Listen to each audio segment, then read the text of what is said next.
Hey everyone, today we're going to take a look at this 2022 Chevrolet Blazer RS. This is the midsize crossover that General Motors sells under its Chevrolet brand. It came out for the 2019 model year. Yes, it wears the Blazer name. No, it has no relation to the body-on-frame Blazer sold during the 1990s. This is, like I said, a midsize crossover SUV. There's kind of two subsegments to the midsize crossover space. You've got your three-row midsize crossovers, which this is not. And then you've got your two-row midsize crossovers, which is what we've got here. Competitors to the Blazer would include the Ford Edge, the Hyundai Santa Fe, Honda Passport, probably the Jeep Grand Cherokee, and a number of other vehicles. This is an RS model, so it sits at the top of the lineup next to the Blazer Premier. The RS is a little bit sportier, while the Blazer Premier is a little bit more luxurious. Like, for example, the RS here has black wheels, Blazer Premier has chrome wheels. One more thing that's interesting about this one in particular is that it's a victim of the chip shortage, and we'll get to take a little look at how manufacturers are addressing that. So let's do a little tour here of the Blazer and then take it for a drive. This car is certainly very yellow. This exterior color is called Nitro Yellow Metallic. And you can see, given that it's an RS model, it has black accents. So the lower part of the front bumper there is black, the grille is black, the bow tie is black, even the wheels are black. Speaking of the wheels, these are 21-inch wheels and they are wrapped in Continental cross-contact all-season tires. Moving down the side, you see more black accents. So it says Blazer in black. The rocker panels are black. The roof is also black. The Blazer wears styling inspired by the Camaro, so they share a similar design language. They kind of took the design language applied to the Camaro and applied it to a midsize crossover form here. So things like the taillights and the headlights and the grille and even the roof line a little bit mimic the styling on the Camaro. Around back, here's your badging. So Blazer, all-wheel drive, another black bow tie, and then an RS badge. Power tailgate. Sticker on this one is a little over $50,000. So with the Blazer RS, you do get a power tailgate. Cargo volume is on par with the rest of the segment. So if you want to sell a vehicle in the two-row mid-size crossover segment, this is about how much cargo volume you have to offer. Other things back here include you can put the second row seats down via these handles. They actually go down really quickly. That makes for a perfectly flat load floor. Love to see that. You've got some storage cubbies here and here. Got some hooks or tie-down points. They feel somewhat robust, although they don't look super heavy duty. There are provisions for a cargo cover. This one just doesn't have the cargo cover in it because they don't usually include that with these press loaners. LED lights, and there's a little hook on either side, and then on this side there's a 12-volt outlet. Underneath here is the spare tire. It's a temporary spare. It's actually made by Maxxis. That's the company that makes the tires for my mountain bike. It's kind of funny there. And then there is a little bit of other storage there if you wanted to pack in, I don't know, safety gear, maybe a first aid kit, things like that.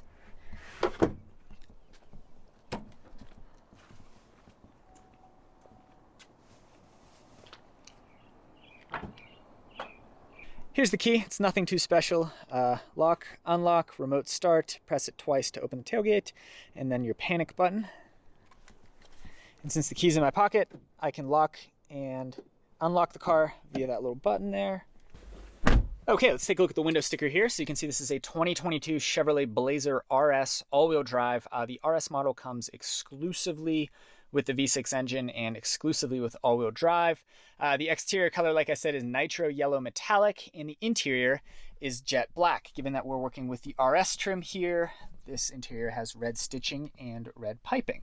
Under the hood of this one is a 3.6 liter V6 mated to a 9-speed automatic. The base engine in the Blazer, as of I believe the 2021 model year, is a 2-liter turbocharged 4-cylinder. The V6 though makes significantly more power and more torque, although you do pay a slight fuel economy penalty. The V6 here with all-wheel drive comes in at 19 city, 26 highway, and 21 mpg combined. sticker price on this one in particular is, like I said, just over $50,000. So $50,585 when you factor in a destination charge of $1,195. Like I mentioned, this particular build right here, this vehicle that we're looking at, is a victim of the chip shortage. And you can see General Motors denotes that right here. So it says front console organizer credit, not equipped with front heated/ventilated seats and rear heated seats. Includes later retrofit. So you can see there's a $50 credit there. And well, basically, we'll turn this on. And you'll notice when you push the button for the heated seats and for the ventilated seats, nothing happens. So that's your chip shortage at work right there. So what it seems to me is that because the heated seats don't work right now, GM is crediting you $50, and then at a later date when those parts become available, I assume it's a chip, they will retrofit the chip and your heated seats will work. So kind of funny that in a brand new vehicle, you have buttons that don't do anything. Same goes for the back seats. Beyond that though, this interior is fairly nice. Keep in mind, this is a pretty much loaded Blazer, so they use nicer materials in here than they would in a base level Blazer. But top of the dashboard here is kind of a leather-like material. Behind that is plastic, but it's not the worst plastic I've felt. Over here on the door panel, this is once again a hard plastic, but it's not terrible. This is kind of a leathery finish, and then there's cushioning here. Here are your window controls. Only the driver's window is one touch up and down, which is a little bit disappointing, especially in a $50,000 car. Steering wheel feels nice. There's another black bow tie. You get red stitching. Steering wheel's pretty basic. It's a ring, no real thumb slots or no flat bottom, no paddle shifters. There are some audio controls on the back of the steering wheel. As for HVAC, this is kind of an interesting design here. Like I said, the Blazer mimics the Camaro's design language, so this area feels sporty. And right here, you have these big HVAC vents, and to adjust temperature, actually, you go like that. So it's a ring around the vent. I've never seen it done this way before. It's kind of cool, and they've done a nice job designing these controls, so they feel pretty good. It would be a different story if these felt cheap, but they feel good. Even this right here feels pretty nice. Easy to manipulate, easy to direct the air where you want it, easy to close it if you want to close it. So yeah, give this design choice right here a thumbs up, even though it's pretty unorthodox. As for connectivity and infotainment, GM's infotainment system is pretty good, pretty easy to use. By modern standards, the screen here is maybe kind of small, but the software behind it is good, so no real complaints there. You do get a USB-C port in addition to a USB-A port, and then on this pretty much fully loaded Blazer, you get wireless charging right here. Here's your shift lever for the 9-speed automatic transmission. Manual controls for the transmission are on the side here, so other vehicles might offer paddle shifters, whereas others would have an up-down choice on the gear selector here, but GM uses this plus-minus method right here, which is kind of boring. It's about as boring as it could possibly get, but I guess that's okay. As for terrain controls and the all-wheel drive system, something that I don't like that General Motors does with these crossovers is makes them default to two-wheel drive. So all this vehicle's competitors just have automatic all-wheel drive. You just turn the car on and it's in all-wheel drive. So you don't have to worry about flipping all-wheel drive on. GM, for what I have to assume is to game the EPA's fuel economy tests, defaults these vehicles to two-wheel drive. And then if you want all-wheel drive, you actually have to flip the car.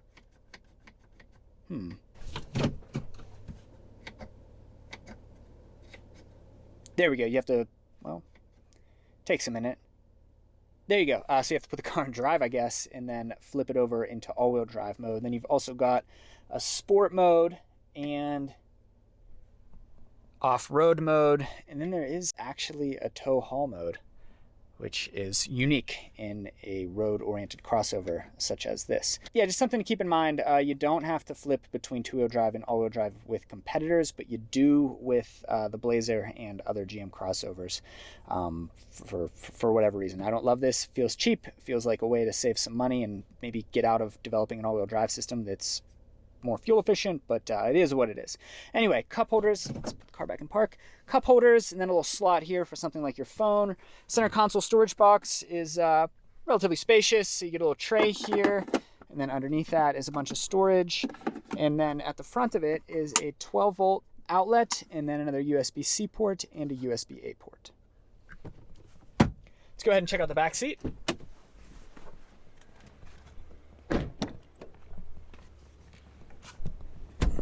Oh, you're probably wondering what this is.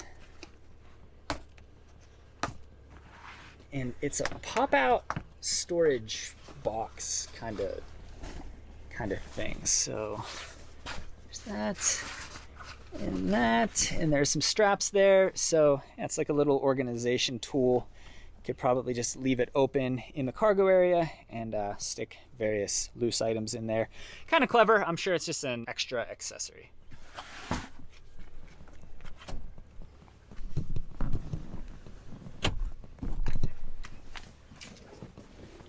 Okay, climbing in the second row, and it's relatively spacious back here. What helps that is the fact that these seats are scalloped out a little bit. There's already a lot of leg room, and you gain a little more because the seats kind of cut in, and then there's no transmission hump. So I have plenty of space to sprawl out back here, plenty of room for my feet. I don't feel at all claustrophobic.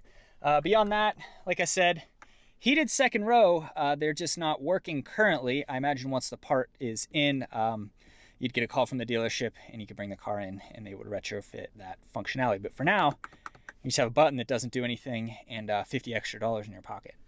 Otherwise, there's a grab handle with a little hook and then a light. Nothing overhead, no sunroof in this $50,000 Blazer. Kind of surprising that they've omitted that. Otherwise, USB-C, once again, USB-A, and then a 120 volt max 150 watt AC power inverter. So that's a 3-prong outlet like you'd use at home. Beneath that, there's this little storage cubby right here. And then we've got armrest with a cup holder, and that's about it.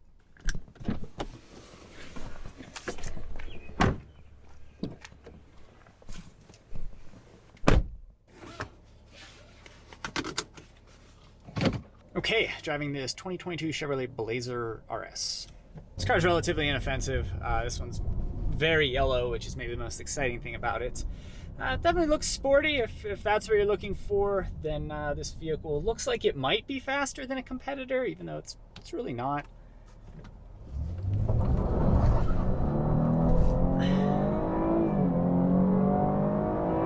Just 50 miles per hour.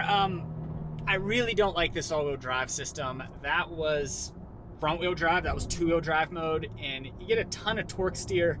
So my assumption is that this is done for fuel economy, in that if you use the vehicle all the time in all-wheel drive mode, you will, I'm assuming, see lower than estimated EPA fuel economy ratings. So feels a little scummy on the part of GM to do that. Beyond that, though, the car feels pretty good. It's not sporty. It's not meant to be sporty. It's meant to look sporty, but it's not meant to be sporty. The 3.6 liter V6 makes 308 horsepower and 270 pounds-feet of torque. That's pretty good for a vehicle in this segment.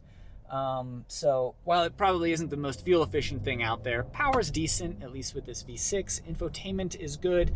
Cabin feels pretty nice, relatively open and airy, maybe more so than a sedan, but blind spots aren't great because of the big D-pillars at the rear, and then there's no sunroof, so you can't really let much more light in, so it is maybe a little bit dark in here, just like the Camaro.